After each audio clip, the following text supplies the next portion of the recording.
di situ je kau kiranya piak. Sikolah kau piak. Capek lah kau ni sihat je nak piak. Pulah aduh Pak Jimmy gua. Duduklah kau di situ piak. Biar capek sihat.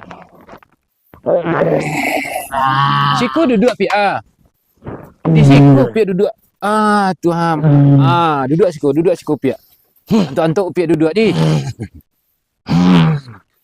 Iku nyo yang kamu bek piak tu ndak susah ke piak takut.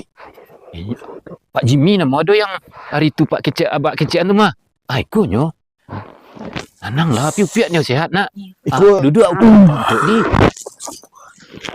Boleh. Ikut nak Pak Jimmy. Iyo Pak Jimmy. Pasal disambut. Ndak baru yang penting anak mau sehat. Macam